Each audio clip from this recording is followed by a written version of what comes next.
All right. Well, welcome everyone. We're just going to give a quick one more minute to join. And as you're coming in, if you have a headset, it's always the best way to hear us. If you can just make a quick comment or click the wave icon in the bottom right-hand side of our Click Meeting software, just to let us know you can hear us all right. I'm joined today by Master Trainer Lindsay Hill, all the way from Washington, D.C. And I, of course, am your Special Agent, Corey Marshall. And we're here today to deliver Module 1 and 2 of the Special Agent Program.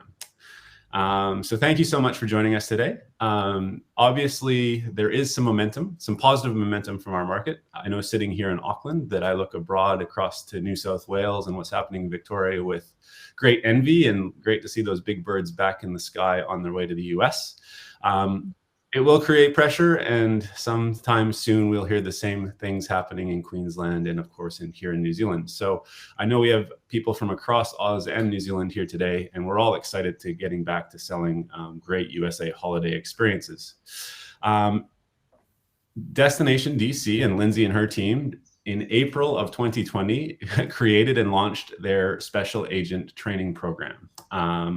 And you've always been able to do it online. But what we wanted to do in this last month, kind of prior to the big reopening of travel, is make sure you had an opportunity through our webinar series to become a DC Special Agent. So today, Lindsay's going to take us through Module 1, Mission Information, and Module 2, The Real DC.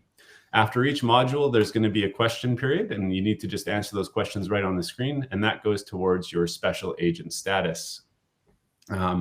If you do have any questions or concerns as we go along, don't forget you can always use that chat box to ask us, and I'll either get Lindsay to ask them as we go, or most likely at the end or during the question and answer period.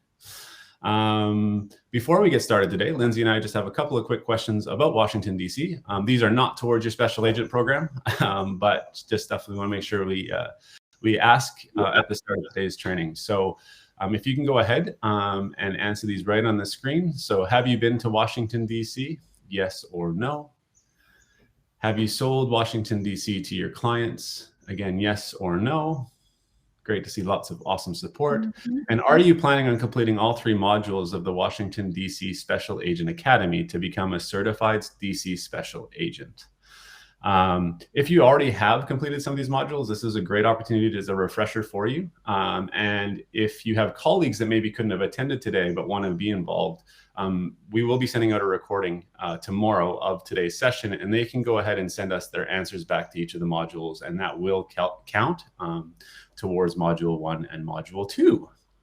So those are like the housekeeping and everything for me. I am now thrilled to turn you over to a great friend of mine in Washington, D.C. She's our master trainer today, and that's Lindsay Hill. Take it away, Linz.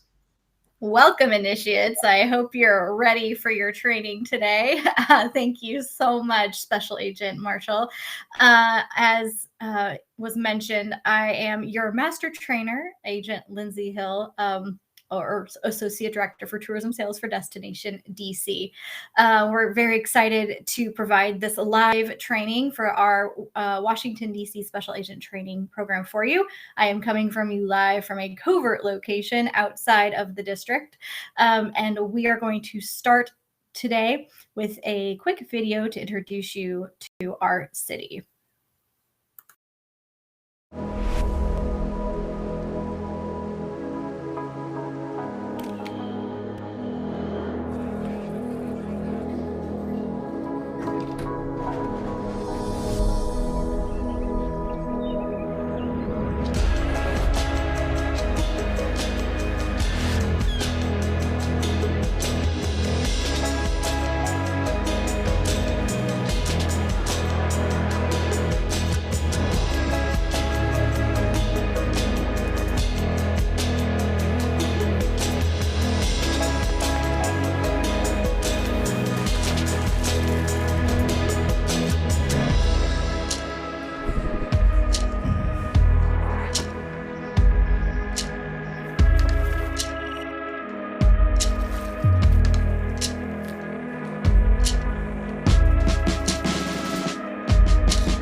So with that, I hope you enjoyed that brief video. I will officially begin and welcome you to your first mission, mission information. Officially welcome to mission information. In this introductory segment, you will learn key facts about DC to aid you in becoming a certified DC special agent. Following the mission, you will be tested to ensure that you retain your newfound knowledge. So best of luck, agents. Listen closely and let's get started. Washington, D.C., or simply D.C. as we locals call it, is the capital of the United States, though it's not actually a state, but rather the District of Columbia. This means that D.C. has its own federal district and local government, but does not have voting representation in Congress, unfortunately. It is located on the east coast of the country, with New York City only a 3-hour journey away by train. This is city center to city center, and about 2 hours away from historic Philadelphia, Pennsylvania. Bus transportation is usually a widely used option between the popular cities that line the East Coast. This journey can take you about 4.5 hours, 4.5 hours, and is the most cost-effective option as you can purchase tickets starting as low as $30 one way. Next up, we have some important data about the city that will be crucial to your mission. This city is only 13 by 13 kilometers and is shaped like a diamond. It's surrounded by the states of Virginia and Maryland. The proximity of these states allows for visitors to plan day trips and experience everything from the Shenandoah Valley, which are beautiful mountains, and the wineries of Virginia, to the beaches and blue crabs of Maryland.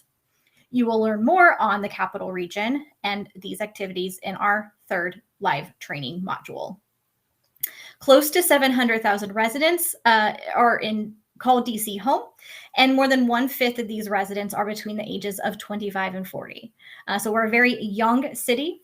The city is truly vibrant and energetic every day of the week, Monday through Sunday. We love our brunches, we love our happy hours, and our rooftop restaurants. DC did receive 24.6 million visitors in 2019, which we're calling sort of the last regular year before the pandemic, 1.8 million of those being international. Getting to DC as the first entry point into the United States or as a stop on your itinerary is really easy with the convenience of our 3 major airports. The main airport for international travel arrivals is Dulles International Airport. Dulles is located actually in Virginia, about 50 minutes outside of the city. It is a hub for the Star Alliance network, providing an ever-expanding inventory of direct flights and connections for your use. When complete, our rail system, the Metro, will connect Dulles to the downtown area on the Silver Line, doing away with the need for taxis or ride shares. This is expected to be complete for the 2022 season. However, if you would like to use a taxi or ride share, the cost for this from Dulles to the downtown area is going to be about $60. Though we do have an alternate airport for international arrivals, and that is Baltimore Washington International Airport, which is located a few minutes outside of Baltimore in Maryland. It's about 1 hour outside of downtown DC and does have an option for travelers to use the Amtrak system or regional rail lines to get to Union Station, which is located in the heart of the city. A great option, though, is Reagan National Airport, which is the closest airport to downtown DC. It's our primary domestic airport, but does have a terminal for Air Canada. DCA is connected to the metro system directly on the Yellow Line. Travelers can get to downtown DC via rail, taxi, or ride share from this airport within 20 minutes. The airport actually, over the summer, opened its new American Airlines terminal, brand new renovations, and it will expect some new security features and some new eateries in that area soon. As I mentioned earlier, Union Station is our main ground transportation hub for DC. This is where all trains and buses would arrive if your clients are using this to sneak into the city. While you can certainly fly between DC and New York, Amtrak, our train system, is really the ideal travel option. Trains run every hour from New York Penn Station to DC's Union Station, including early morning and late night departures. Amtrak offers two types of services as well. The Acela, which is the faster train, clocking in about 2 hours, 45-minute journey between the two capitals, and the Regional, which takes about 30 minutes longer. Prices are dynamic, so you can find tickets starting around $50 US. However, the cost will vary depending on how early you book and the dates of travel. Union Station is not just the central rail system. It's also a hub for most of our sightseeing hop-on, hop-off tours. It's also a great destination for food and shopping for any last-minute gifts. Union Station also as well has its own metro stop and plenty of taxis as you exit for easy transport. So now you're in DC. And once you're here, it's very easy to get around as well. Spy tip, we highly recommend that visitors do not drive or use rental cars, as parking is hard to find, honestly is expensive, and it's really just not needed at all. A little history of the city's design. Pierre Charles L'Enfant from France designed Washington, D.C., and he patterned it on the grid similar to Paris. Numbered streets run north and south, while lettered streets run east and west. State name streets, for example, the one we all are familiar with, Pennsylvania Avenue, run diagonal like boulevards. These M boxes you see indicate our metro system, the stations along the different lines. The small circles with two arrows indicate the circulator bus routes, which I will explain a little bit more here in a couple of minutes. And these yellow diamond-shaped squares indicate our new water taxi routes. DC also has a vast array of hotel options for all traveler needs. We've actually had a slew of new hotels open in the last year. So we have anything for any clients, family-oriented, budget, all the way up to luxury as well. Many are located in the downtown area, but also can be found other areas of the city and neighborhoods, as well as in the regions, Maryland and Virginia, a close hop over into the downtown area. And as you can see here, these are indicated by the H's in circles on our visitor map.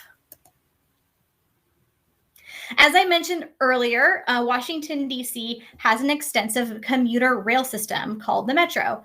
It consists of 6 color-coded lines that all travel throughout the downtown area. And this is a map of all of those lines and all of the stops. They hit all of the major sightseeing attractions. It's a very easy to maneuver system. Travelers can purchase passes in advance or once they arrive in DC, whichever is easiest and preferred. Our system uses a smart trip card, which is seen on the right-hand side here.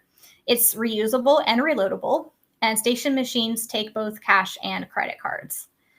These, as I said, are reloadable, so money can be added at any time.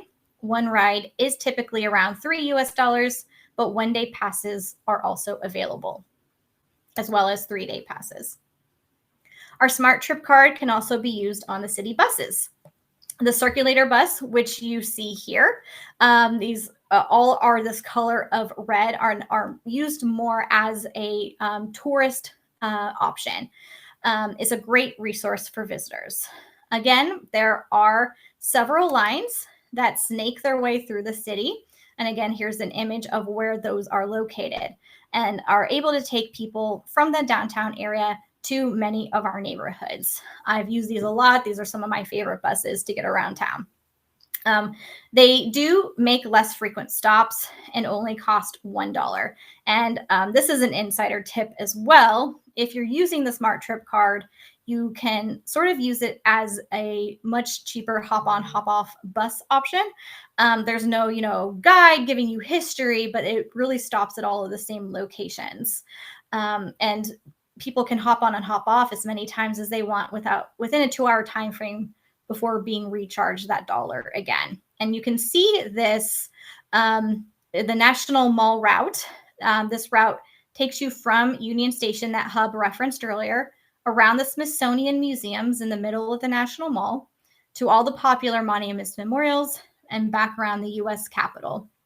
And it's indicated here as that red line with the circles with the arrows. So Washington, D.C., we are also a very active city. Walking is one of the best ways to get around. We are consistently named one of the most walkable cities in the United States. But for those that want to move a bit faster, there are a ton of options for bike rentals and scooters. Biking is one of the best ways to see DC, as the city has plenty of bike lanes. I think a bike tour of the monuments and memorials is definitely the way to see it. You zip through, you get all of the history tidbits. It's a very flat ride, so definitely look into that for all of your groups. And that can be done as guided tours or just as self-guided rentals. Pictured here, though, is Capitol Bike Share. They allow guests to rent bikes from a dock situation and pay on-site for a few hours or an entire day as well. For more details on costs, I refer to their website because it can change, but you would need to use an app for this system. We also have scooters around the town. We have 4 that operate in DC currently: Jump, Lift, Skip, and Spin. To rent a scooter, you again would download the company's app. The average cost, last time we checked, was around $1 to unlock the scooter, and then an additional 25 cents per minute of riding. So a lot of people don't realize that we actually sit along 2 rivers. We are a water town, and we have been finally expanding usage of our waterways. So again, the city has 2 main waterfronts, Georgetown Harbor and the newer wharf area. Each waterfront provides sightseeing tours, kayaking, stand-up paddle boating, and access to the water taxis pictured. The water taxi is a high-speed commuter boat that seats a little over 100 guests per boat. The taxis connect the DC waterfronts as well with National Harbor in Maryland, which has Tanger Outlet Shopping and the Capitol Wheel, as well as Old Town Alexandria in Virginia. These taxis operate additional runs during the summer months, but are out of service between January and February because the water freezes and don't operate on Thanksgiving Day or Christmas Day. Okay, you got through mission 1. Congratulations. Now that you know the secrets on getting to and around DC, you're ready for that first examination. Agent Marshall will conduct this exam. Thanks, Master Trainer Lindsay. And we're just going to get the questions up on the screen now. And agents, you can go ahead and answer these directly on the screen. Lindsay, however, before we get into those, there were a couple of questions for you that you can answer as we go along. Sure. Do you need 1 Smart Trip card per person, or can you tag other people on and off? Unfortunately, you do need 1 per person. You have to tag yourself in to get through the turnstiles and out. It's by distance. So yes, every person would need their own. Cool. And where can you purchase the Smart Trip card? You can purchase them online in advance, though getting them shipped to you in advance would take a bit. So my advice would be to purchase them inside the metro stations in the kiosks once you're ready to take the train. Cool. Yes. So agents, your questions have come up on the screen, and I see many of you have answered, but I'll just run you through them. Number 1 is DC is conveniently connected to many East Coast cities by train. How far is DC to New York City? Is it 3 hours, 1 hour, 5 hours, or 4.5 hours? Question 2, what is the name of the DC's train and long distance bus station? Is it Union Station, Democracy Station, Washington Station, or District Station, or Concord Station? Question 3, what 2 states surround DC? Is it Maryland and Virginia, Virginia and West Virginia, Maryland and Delaware, or New York and New Jersey? Question 4, DC is convenient to reach by air. How many airports service Washington, DC? 1, 3, and they're listed, or 2. Question 5, which city was DC designed after? Was it Madrid, London, Milan, or Paris? Question 6, DC's streets are easy to navigate. Streets running north and south are named after numbers. Streets running east and west are named after letters. What are diagonal running streets named after? Is it Native American tribes, famous US citizens, US states, or US presidents? And then question 7, how big is Washington, DC? Is it 13 by 13 kilometers, 30 by 30 kilometers, 50 by 50 kilometers, or 25 by 25 kilometers? Question 8, which mode of transportation can be used to avoid rush hour traffic downtown? Is it the bike, metro, water taxi, scooter, or that sneaky all of the above? And question 9, a smart trip card is used to pay for the DC Metro and buses, including the circulator bus. True or false? And question 10, DC is consistently named one of the most blank cities in America. Is it populated, expensive, walkable, or boatable? So I'm going to give you some time just to get your answers in. I can kind of see where we're at, and about half of you are completed. But we'll give you a few more minutes. Lindsay, we did have one more question, and that's what's the law in regards to wearing helmets while using bikes in DC? I would say that there's not really, no, there's not like a firm law. I would say that it's highly recommended. Okay, fair enough. like the if you used the Capital Bike Share bike, they don't have helmets attached to the bike for you. So, but I would recommend bringing one. Okay, great. Great advice. That's agents, we're getting there. We're actually going to then move into module 2 today. So you get module 1 and module 2 done in one webinar. Awesome. We're being efficient and you guys are doing a great job. We're just going to give about 30 more seconds to get all the questions answered here. And then I'll turn it back over to our Master of Training to take us through the real DC. So just give you Don't worry, you don't have to get them all right. Yeah, what percentage do they need to get? That's a good question. 80%, I believe. So you need to get 80% correct to pass the module. But there is opportunity, don't worry, there is opportunity if you don't pass to also resit the exam. Yes. So we'll be all good. But all right, well, we are pretty much completed. We will turn it back over. Do we get a chance to reset? Yes, you get a chance to reset. Turn it back over to our master trainer who will take us through module 2. And then Lindsay and I will alternate asking you the questions for module 2 following. All right. Back over.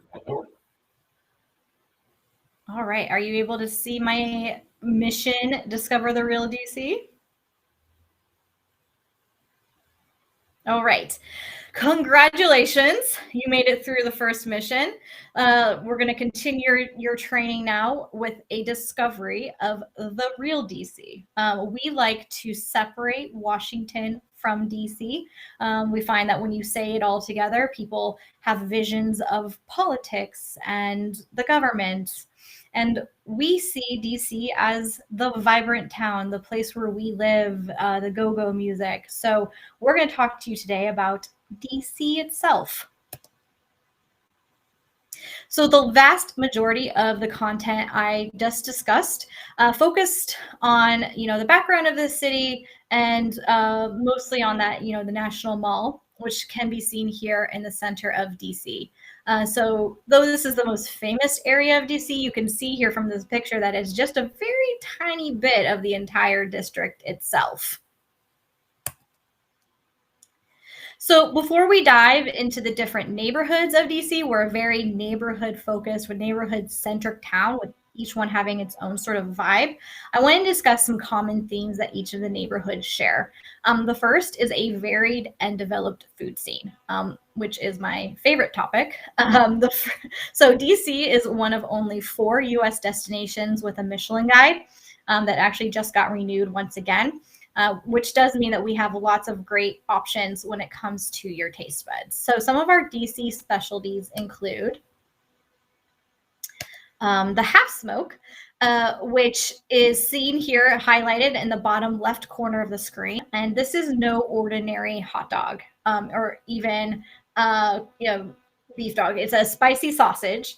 It's smoked and then grilled before put on a bun and topped with onion, cheese, and chili. It's a DC must.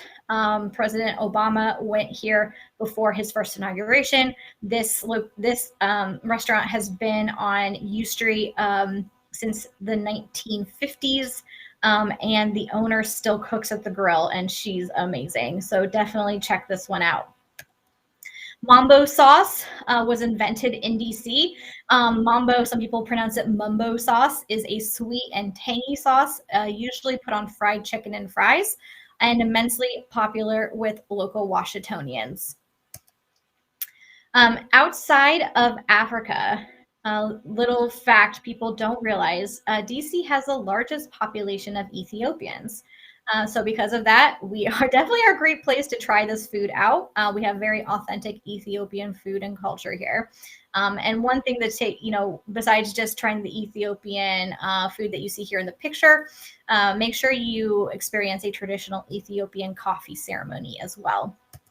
And we can't forget rosé. So though sometimes we can be seen as an uptight town, DC does know how to get loose, proven by the fact that statistically DC drinks more rosé than anywhere else in the United States.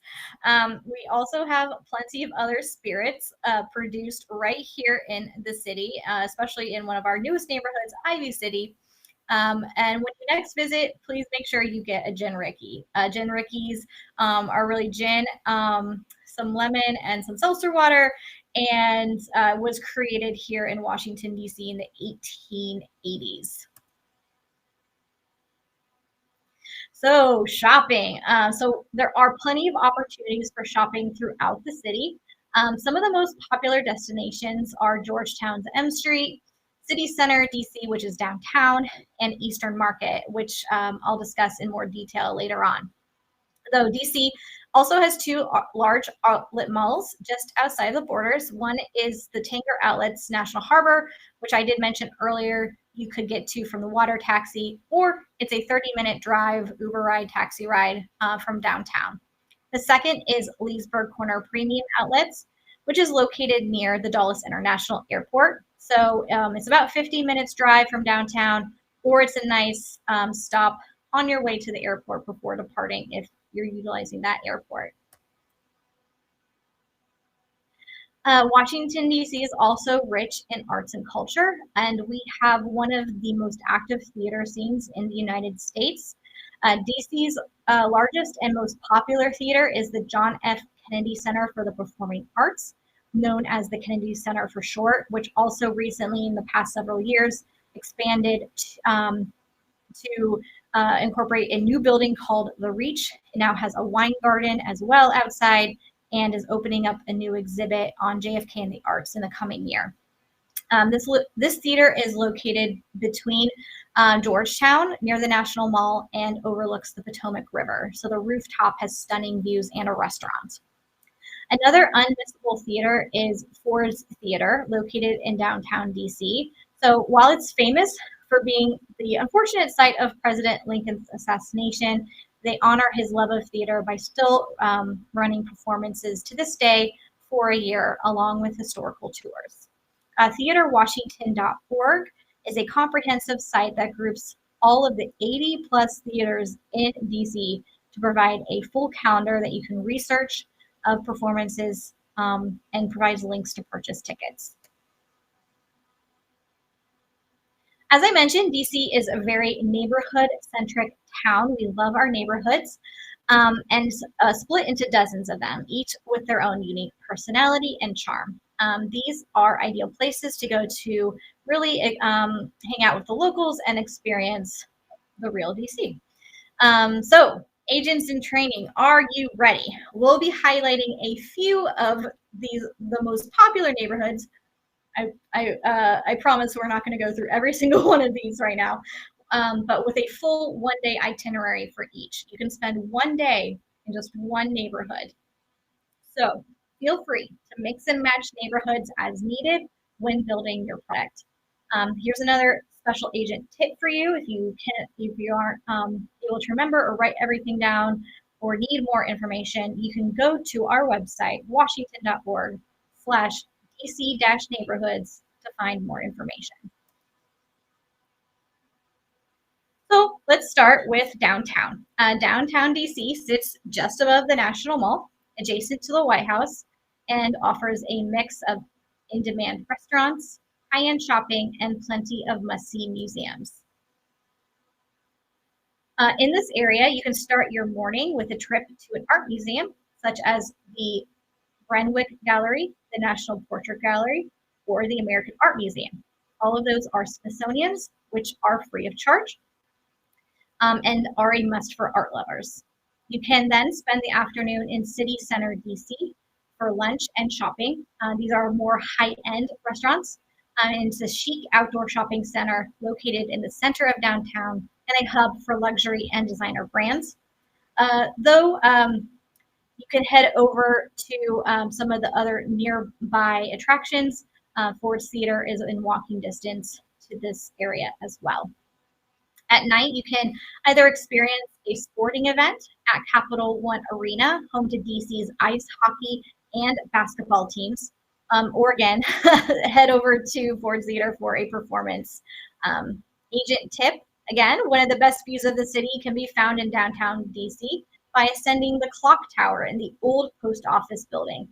This is the site of the current Trump International Hotel, but the tower's free entrance is behind the hotel and not within the hotel. It does not require tickets, but there is a security checkpoint and a limit to the number of people who can go up at one time.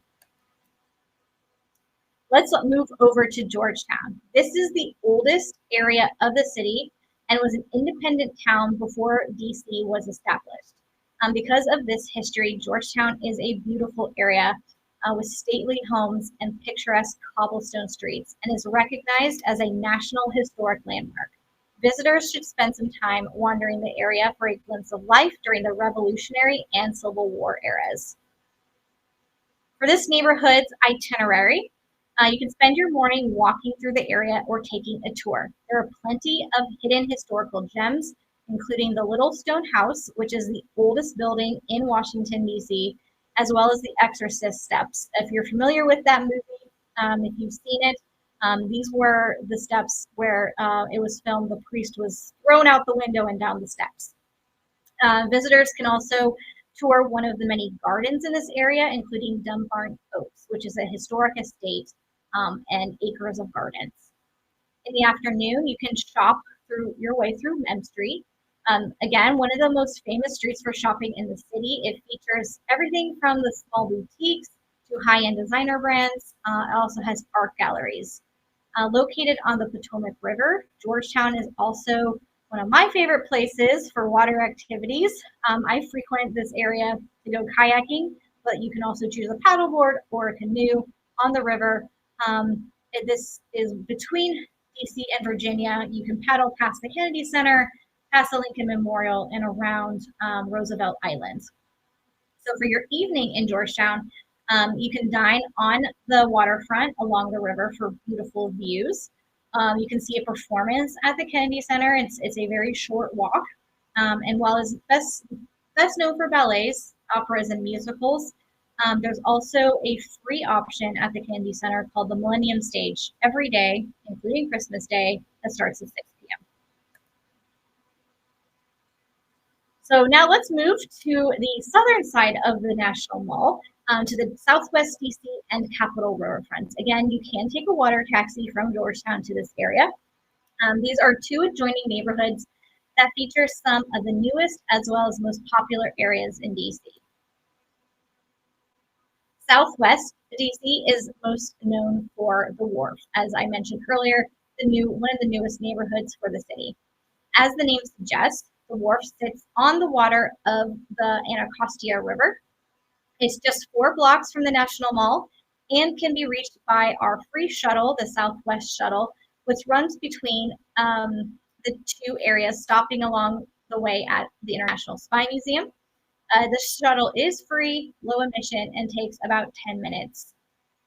During your morning in this area, be sure to check out one or more of our less traditional museums, including the International Spy Museum, Museum of the Bible, and Artec House, which is an innovative digital art space.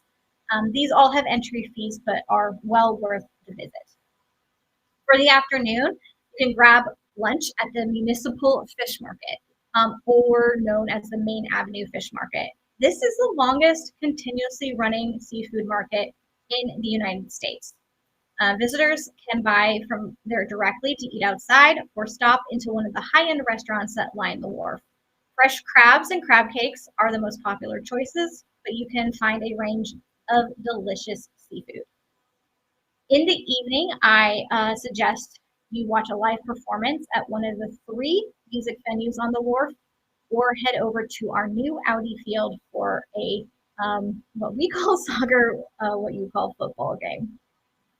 So one of the tips for you here is the water taxi does, again, run from the wharf's 4 public piers, heading both to Georgetown and down south to Old Town Alexandria and Mount Vernon in Virginia, and to National Harbor in Maryland once again. Hopping over to the Capitol Riverfront, which again is right next to the wharf, a little to the east. As you may have guessed, the riverfront plays a large role in this neighborhood. So spend your morning fishing or taking a boat tour of the Anacostia River. It may surprise you how much natural wildlife and greenery abounds in the area, with places like Kenilworth Aquatic Gardens, which is a National Park Service site. In the afternoon, you can grab takeout and head over to Yards Park for a picnic on the water. For anyone with families, there's actually, kids will love splashing around in the canal basin. They've turned this little water feature into a splash fountain of sorts in the warmer months. But during baseball season, visitors also can catch a game at Nationals Park, which is even fun for non-sports lovers. We have an interactive experience. Every game, about 4th inning, the president's race occurs, and this is where we have about 5 presidents featured with really big heads, and they literally race each other, and people really get into it. In the evening, you can go paddleboarding or canoeing at twilight, take in the amazing scenery, or head over to the local wineries or breweries that are in this neighborhood. Cycling back up north a little bit, on the far end of the National Mall sits Capitol Hill. Capitol Hill is named after the slight incline that it sits on. I say slight. It's not an actual hill, but it stands out in the flat landscape. Its name is often associated with the U.S. Capitol building, which is the entry point to the neighborhood, but there is much more to find here than just that. In the morning, you can tour the historic political buildings here that include the Capitol building, the Library of Congress, which is the largest library in the world and is stunningly beautiful. Every inch of their walls, ceilings, and floors is covered in art, murals, and mosaics. And the Supreme Court, or you can wander through the U.S. Botanic Garden if politics aren't your cup of tea. Of course, in true DC fashion, each of these is free to enter, but sometimes timed entry tickets are needed. In the afternoon, you can walk through the 19th century homes of Capitol Hill until you arrive at Eastern Market for lunch and shopping. Eastern Market is the, again, oldest operating market building in DC, dating back to the city's founding. So during the weekdays, the market building is filled with the permanent stalls of food and produce, but during the weekend, the streets surrounding the market overflow with vendors of local DC goods, arts, food, and other products. It's a popular place for locals and a great place to visit for an authentic taste of the city and for some of your souvenirs. And I would say, if you are going to eat there, try the blueberry buckwheat pancakes that are inside the building. They're a local favorite. and are delicious. At night, you can walk down the street a bit and you'll run into Barracks Row.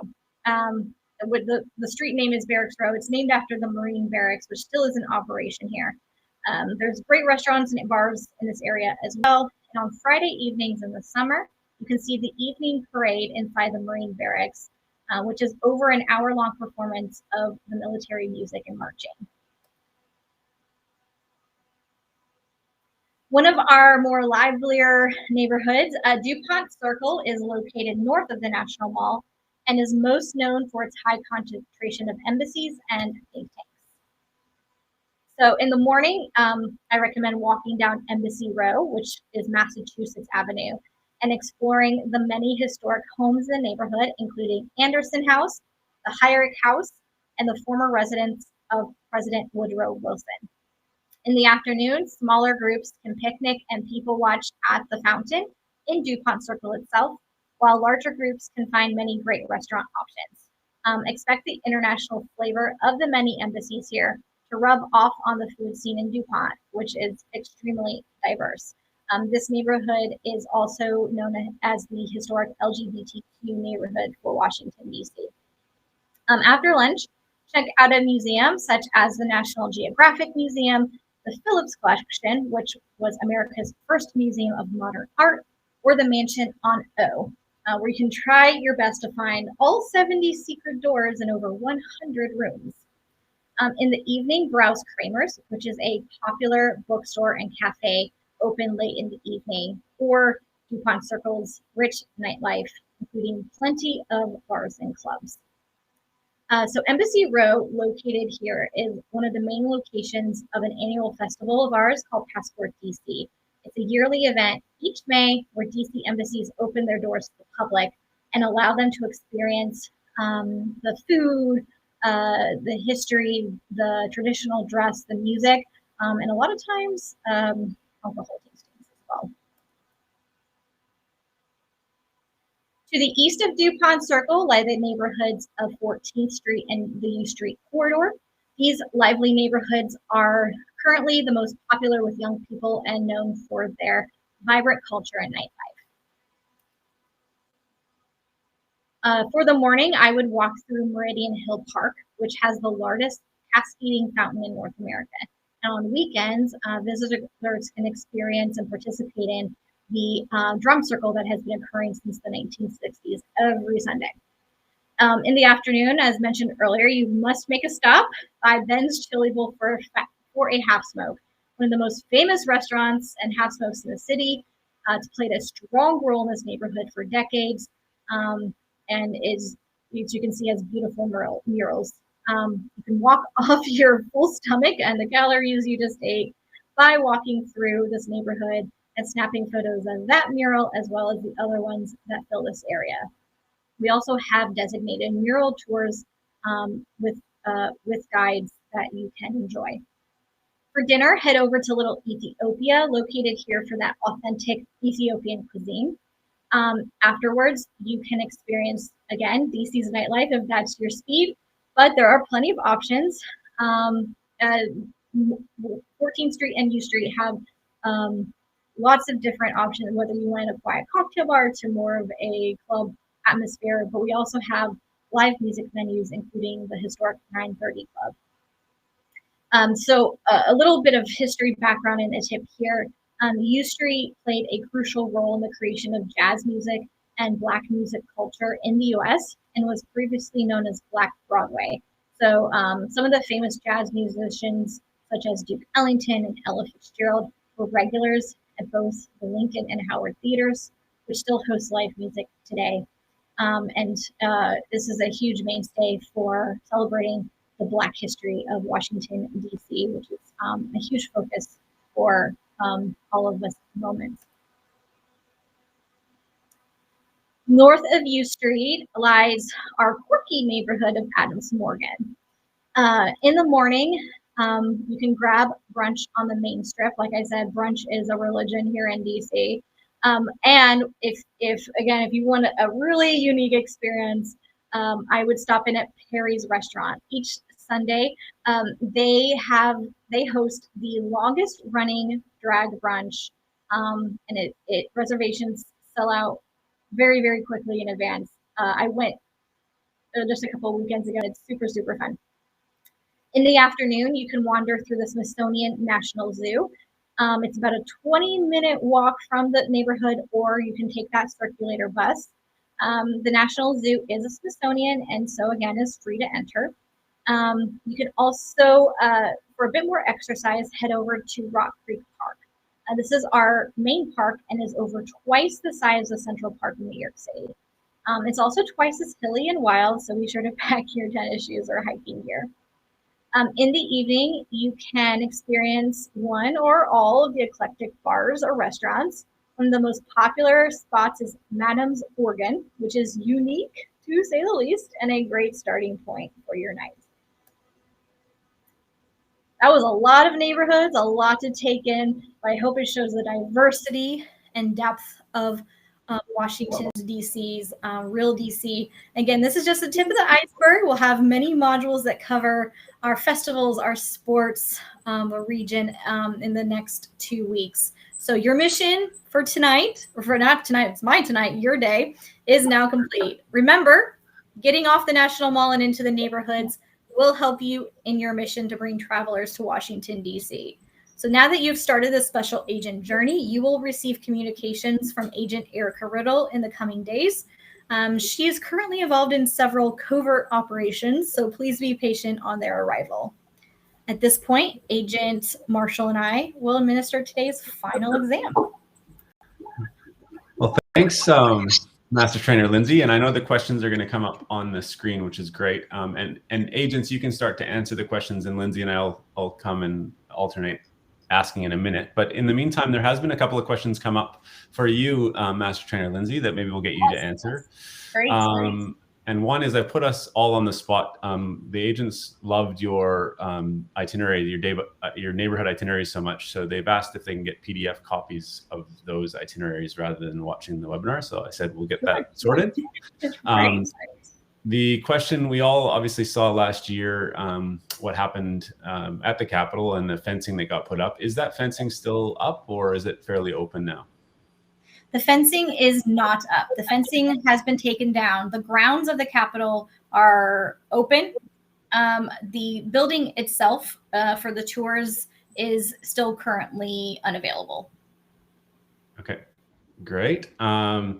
Another question, or another just FYI for you, because I know you couldn't see all the chat as we went along, but yes. Darren's mate actually owns the district fishwife at the fish market, and she's a Melbourne girl. So that's a pretty small world. Thought I'd let you know that. That's incredible. I know. Yeah, that's great. Could be a good story for us too in our part of the world. Can you tour the Georgetown University is a question that's come up. Yes. Again, like the grounds are open. You can do a self-guided tour, but through the visitor center, you should be able to do a tour of the university, or any tour guide usually has enough knowledge of the grounds. Cool. Shelley Richardson's just asked, if your passengers are traveling in an RV or motorhome, where is the best place for them to stay in DC? Obviously don't want to come into town in the vehicle, so need good transport back and forth to the RV park. Right. So the closest RV park is Cherry Hill Park, which is actually about 15 minutes from my house here in Maryland. So that's a great option. It has the plugins and the camping grounds and all the facilities. And I think a lot of times they actually have a shuttle that goes downtown. So that would be the best option. Awesome. And then I just asked, it's come up a couple of times in the chat box, but walking safety at nighttime. DC historically has been known for some challenges late at night, but it's obviously changed through time. And maybe if you could just comment in regards to safety at nighttime and any recommendations you have. Sure. The city is extremely safe. We probably have the most security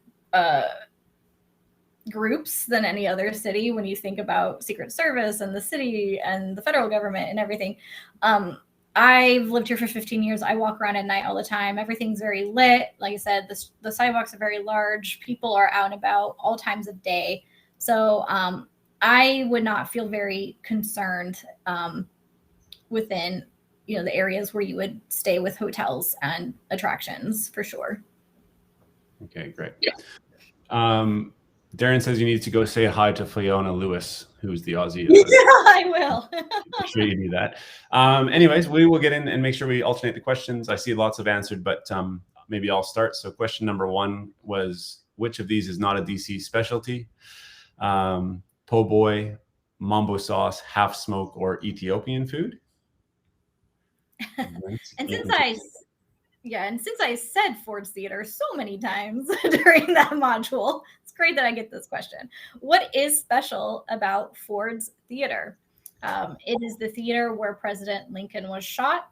It is designated for the use of the president and their family.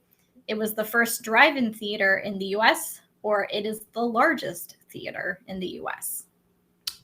Question 3, what is the significance of Georgetown? It's the newest district in the city. It has the longest cascading fountain in North America.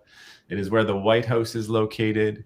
It is the oldest area in the city and was an independent town before the founding of Washington, D.C. Question 4, what is Capitol Hill? The oldest marketplace in Washington, D.C., one of the historic neighborhoods of DC, which includes 19th century homes and the U.S. Capitol building, the name of the largest hill in the city, or another name for the U.S. Capitol building. I like to say that I'm actually the largest hill in the city, but that's just me being important. Nice. Question 5. What is the significance of the U Street corridor? It is the home of Little Ethiopia. It is one of the best places to find a half smoke in the city. It was previously known as Black Broadway and has a strong tie to jazz music, or that sneaky, all of the above. Question 6. In which neighborhood can you find Eastern Market? DuPont Circle, Downtown, Capitol Hill, or Adams Morgan?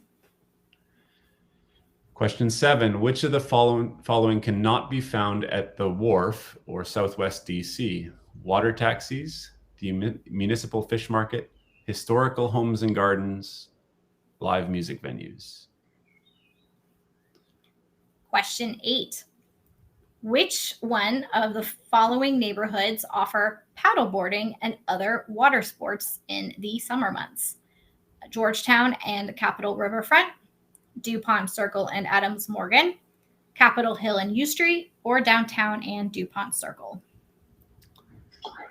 Question 9. Which adjectives best describe the neighborhood of Adams Morgan? Eclectic and quirky, touristy and loud, quiet and traditional, uptight and political.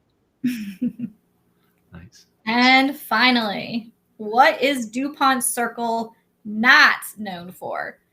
Its high concentration of embassies and think tanks, its international cuisine, its proximity to the National Zoo, or its high energy nightlife. Awesome. And I see Shelley's asked one more question. Just, are the maps in your presentation available to download and reuse from an image library of sorts, or can we get them to everyone? If the question is the map specifically in the presentation, we can again create those as PDFs from the presentation. If you are looking for our official visitor maps, we do not have those downloadable. The visitor guides are, but I believe, Corey, you may have some in your staff still. We do have a few. So if you're interested, you can reach out and we can send those out to you guys for like a hard copy map. But otherwise, we will get a PDF of the presentation over to everyone for sure. Well, Lindsay, I know that I am sure inspired to get back to DC from your presentation. So many great memories. And obviously we had to watch the All Blacks play the US Eagles when you were live at the game a couple of weeks ago, and we were very jealous. But so lots of inspiration happening in our part of the world. Thank you so much for today. Agents, that will conclude Module 1 and 2 of our Special Agent Training Academy. Don't forget, on the 18th of November is Module 3, which is really how you become certified as introductory special agent by completing those 3. And that's on the 3 M's: monuments, memorials, and museums. And our master trainer will be back to take us through that.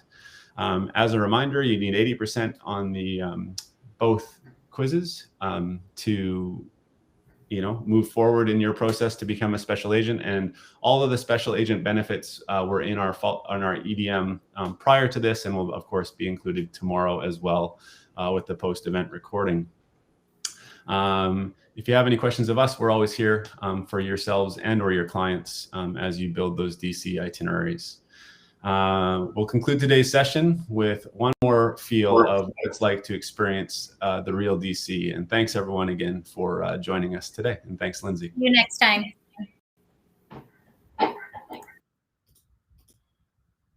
That place is Washington, but you haven't experienced DC. We are the capital of these United States and proud of it. But we're also the capital of that beat, of the last call half smoked. With more museums per square mile than any place in the country, these monuments will change you. But this city is no postcard. We're the capital of food, art, music. And don't stop now. There's more to see. You know Washington. Now experience